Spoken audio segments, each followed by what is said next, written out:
for you today that's going to kind of blow your minds. Some of you all may be thinking tech stocks. That's the only way to really make money in the market. Tech, tech, tech. If you're not in tech, then you're really working with slow money. Today, we're going to show you why that is not true. So you want to stick around. I would suggest sharing this. But also, I want to say, for everybody who's been thinking about joining, or anybody who's been thinking about joining Investing Education Academy, now is a really good time.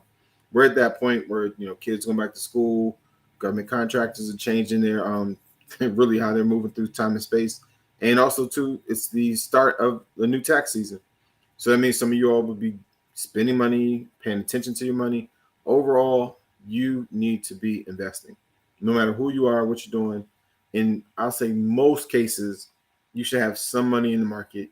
You should be at least, have some level of understanding of the market, because a lot of us are getting left behind because we don't know what to do besides put our money in the bank. There is a huge disparity in wealth in the United States, and it is growing. So we hopefully will have some of you all listen to this and say, you know what? Actually, I want to join Investing Education Academy. I want my kids to listen to some of the episodes. I want to get inside the network and see what happens inside the platform. I know these two individuals come on, Brent and Leon, are always talking. And every 2 weeks we see them putting out this great information. But I never actually thought to sign up to see what they're putting into the community. And I promise you, it is amazing information, most of which is curated by Leon. So if anybody knows, Leon is a research guru. And so with that being said, welcome to the podcast. You want to stick around to know why we are talking about something other than tech stocks. And while Leon gives you the title of what we're talking about, I'm going to do a little bit of housekeeping. Yeah. So as Brent said, most people in the market, over COVID, a lot of people in the market, especially a lot of people in IEA, but a lot of people in the market in general really joined the market during COVID. Saw huge returns. We know the whole meme stock craze, tech stock craze. But a lot of that has been tempered now because interest rates have risen dramatically over the past year and a half. But at the same time, this year tech stocks have recovered, and so have semiconductor stocks, which has been great. But problem is you never want to get too concentrated in any one sector, any one industry, or any one stock, right? And I know during COVID, Brent and I included, or even before COVID, we were really, really, really, really concentrated in technology stocks, right? Did well during the boom during COVID, but we got crushed, frankly, last year with somewhat. We did move out of some stocks into the year as interest rates were rising, but we were still mainly invested in tech, and we got hit like everybody else. So one thing we want to specify really is diversification, not just of like stocks in general, like buying Tesla and buying Walmart, but also sector and industry diversification is big too. And one place right now, a lot of people don't know, where you can get some huge returns. Hold on, wait. Drum roll. Let's pause that. Right now, you guys should be grabbing a pen and taking some notes. You should be sharing this with somebody, because I'm telling you, the industry that we're about to talk about, a lot of you have just never thought about. With that being said, too, I think we should give you a definition, some definitions. So when we talk about sector diversification, Leon just mentioned it, but we also earlier talked about the fact that we're investing in Education Academy. So we should educate you on what sector diversification means. So some of us, when we look at tech, Leon said, we own Tesla, we may own Lucid Technologies, and we're thinking, oh, there's two different car companies, so I'm diversified. Or you might own Microsoft, and then you also own Google, and you own IBM, and you're thinking, oh, well, I'm diversified. Well, you're actually not. One, that's all really considered tech in this day and age, but there's no real diversification of the sectors. So yes, some of you all do have stock diversification. Stock diversification means you maybe have some type of asset allocation model, or it's just an arrangement of stocks. I'm not using those words. You have an arrangement of stocks that may consist of 20 different stocks, maybe 10 different stocks, maybe 5 different stocks. And you're thinking, okay, I'm diversified. You are stock diversified. You are not necessarily sector diversified. So Leon, can you tell them what sector diversification really means? Yeah. So, for instance, technology, right? So, say you have the technology, you're in the technology sector, you own IBM, Google, Facebook, but then say you own Macy's, Dollar General, and Walmart, right? Those are two different sectors. One is tech, that's a tech sector, and the other one I just mentioned with the retail stocks is the retail sector. So you're diversified not only in different stocks, but you're diversified in different sectors. Now, to go back to Brent's point, if you just own Microsoft, Facebook, and Tesla, yeah, you're stock diversified, but you're not sector diversified. The reason this is important, and a lot of people don't know this, is there's a high correlation within sectors. So if you own Microsoft, Apple, Google, that sector generally moves the same, right? So like if tech is having a big day, generally those 3 or 4 tech stocks will move up with it. But at the same time, retail stocks may move down, right? Because it's a whole totally different sector. So that's why sector diversification is really important, not just stock diversification. You want to be in different sectors because they're affected differently how it's affecting the economy, how consumers spend it with tech versus retail, how businesses spend with tech versus retail. So sector diversification is very, very important. Don't just think because you have 30 stocks and they're all in tech that you're diversified. You're not. You're actually very, very concentrated in the technology sector, which is dangerous if tech takes a hit, as we saw last year. Yeah, and this is another plug where we're going off cue. Yeah. If with Investica coming out, this is one of those things that makes Leon's tech company, or you really call it fintech, you can call it ed tech. Really, I would consider it either one of those. But the reason why it's so important is that his platform is actually going to help you understand the various sectors. Why do I care about the sectors? What he just said. If you have 30 different stocks, but they're all in the same sector, sometimes we don't even know. We think, oh, well, it's a car company. No, actually, it's a tech. And you're like, oh, well, okay, maybe I'm in industrial. Nope, you're actually in, I don't know, like retail, aerospace and defense or something. Yeah. And so you just don't know. And I promise you, when you plug some of these stocks into the platform that Leon has coming out soon with Investica, it's going to be eye-opening to kind of see, oh my gosh, I didn't even realize that stock is categorized to that sector. And so if any of you are interested in, being in that first wave of people to kind of test or experiment with Investica, and you want to join the wait list, we will be sending out information about joining the wait list sometime soon. No guarantees. This is a teaser. So sometime soon, but just know it's coming. But also know it's very important to know what sector your stocks are in. So now we're going to tell you the sector that we're talking about. Leon, the floor is yours. Yeah, and before I jump to that, just to kind of touch on what Brent's talking about. So Investica is the fintech or wealth tech or ed tech, whatever you want to call it, application that I'm building. And basically what it's going to do is all the stuff that Brent and I come on here and talk about, it's going to automate all 99% of this. So all the research, like Brent said, it's talking about sector diversification, industry diversification, volatility, all that's going to be automated by the platform. And then in the end, we'll present a specific number of stocks in your area of interest. So that's just kind of a broad overview of what Brent was referring to. So that'll be coming out in the coming weeks, and we'll have more information about that. But so the sector we're talking about today is very unsexy, one you may not even heard of, but it's called the industrials sector. And all industrials are just think of things that to help to build things, right? So think of things like to build a manufacturing plant or companies that make construction equipment. Those are considered industrial stocks. Even some aerospace and defense stocks, companies are considered industrial stocks or companies because again, they build, planes, and like Boeing. Boeing would be an example of a company that builds planes, and it's in the industrial sector because it's a manufacturer of planes. So again, anything that like builds things is considered industrial. And Leon, let me talk about that Boeing because that's a great example. Some of you all might have picked Boeing thinking you were moving towards defense, and you're not. And so, or you may have thought you were building towards like an airline company. Yeah, you're not. I mean, that and Halliburton, it's like a couple companies out there that you can easily slide into one category, not realizing you were absolutely wrong. So, with that being said, please continue. So that's what industrials are. So now here's why industrials are kind of could be a gem or have been a gem in the past. It could be a gem going forward. So a lot of people may or may not have heard 3 major bills that passed over the last year. One is the infrastructure bill. Second is the Inflation Reduction Act. And the third is the CHIPS Act, CHIPS, CHIPS, CHIPS Act. And what all those basically are doing is they're investing a huge amount of money into the United States to build roads, bridges, railways, and also the CHIPS Act specifically is around building plants to manufacture semiconductor chips inside this country. So the amount going this is crazy. So the amount going towards all of this is 1.78 trillion with a T.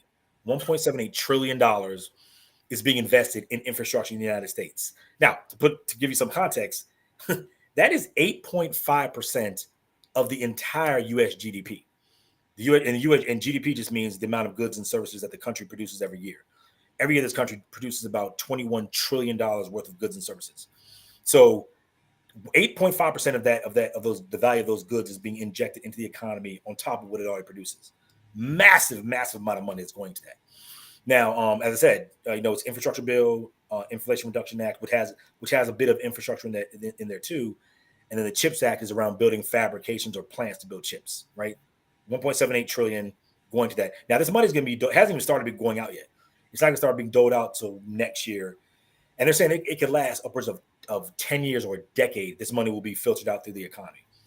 So the question now is who will benefit, right? So the main areas I looked at that will benefit will be construction equipment companies, engineering companies, and then like inputs, right? Things that actually go into building things like steel, cement, tools, and all this stuff has to be moved around the United States. So transportation companies, right? So these are companies that are going to benefit hugely from this $1.78 trillion that's going to be started getting doled out over the next 10 years.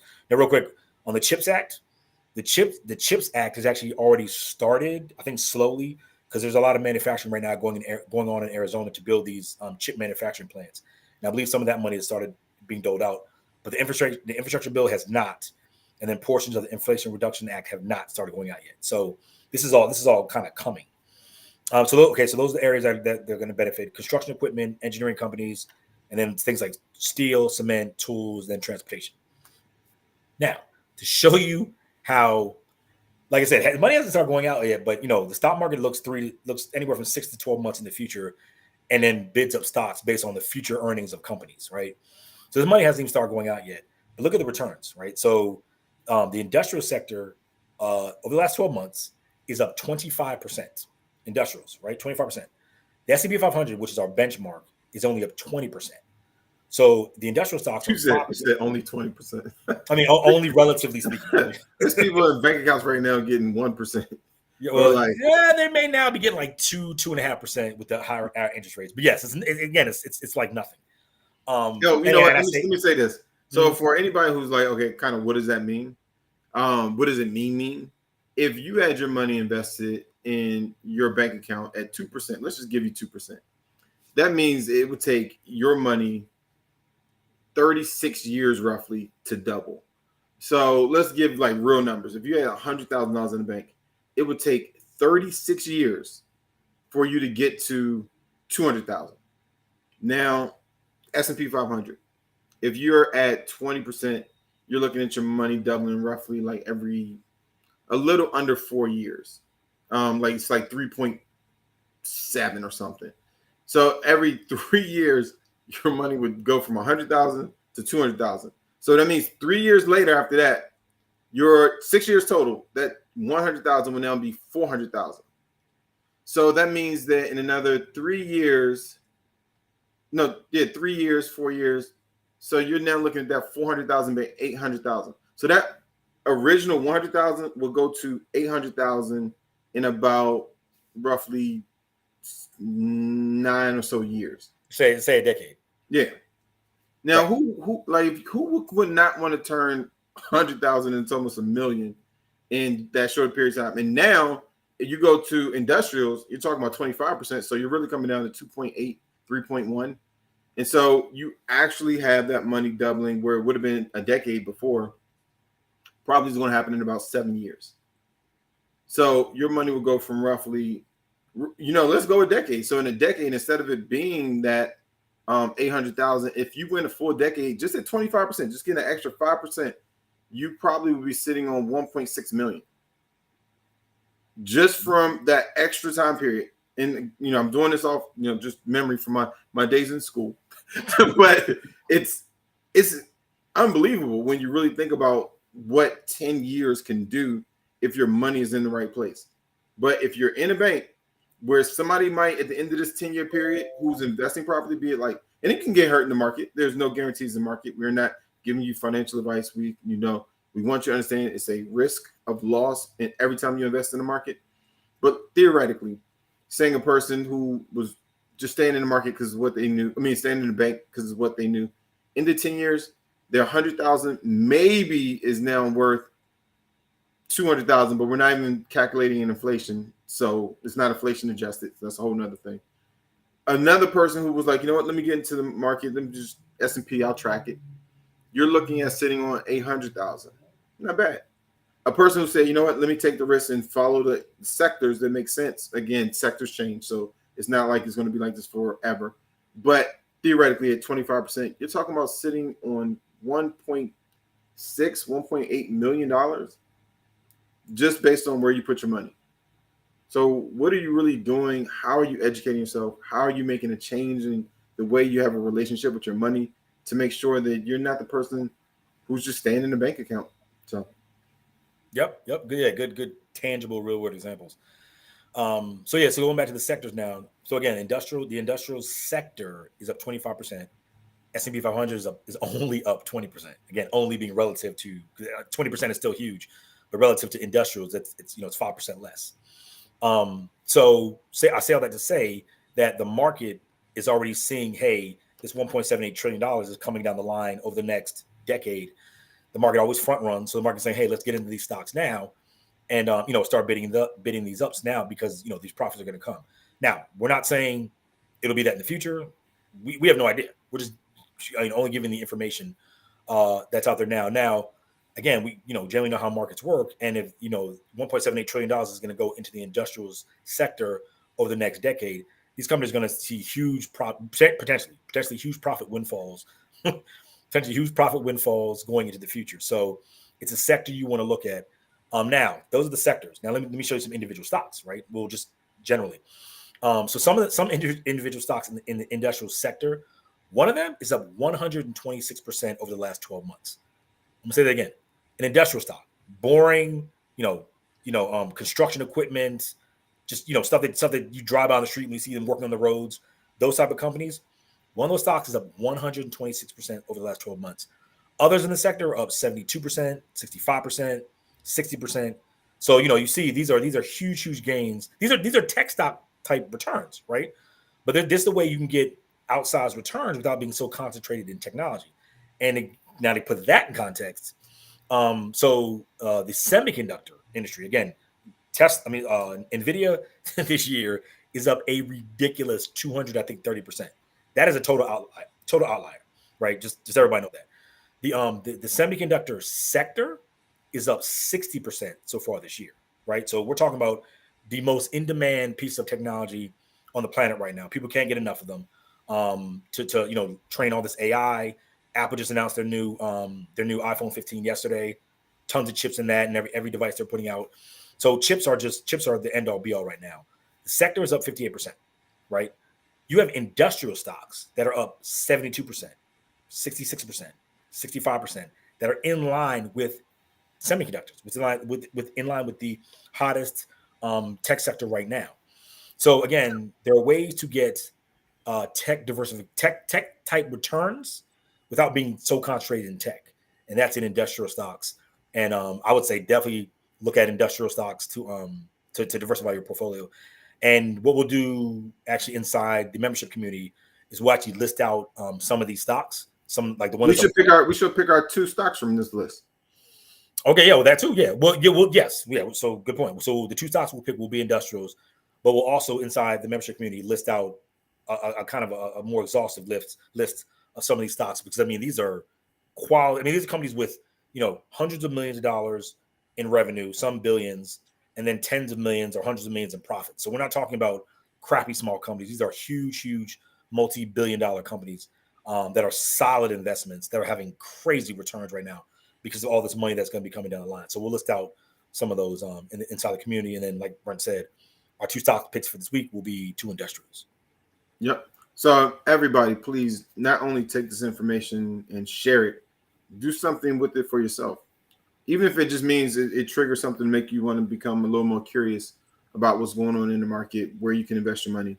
Because yes, it's great that our bank accounts are up to 2%, maybe, but from point zero 0.05. Yeah, right. But the reason that's happening is because inflation's up. So when you look at the comparative placement of your money and the spending power that you're going to have, you're still losing spending power. So it may feel like, oh, this is so much better. It's better because inflation's up, and I'll leave it at that. But and just real quick on that inflation point. So today, the CPI, Consumer Price Index, came out. Inflation over the last year is up 3.6%, which is great relative to last year when it was up 9%.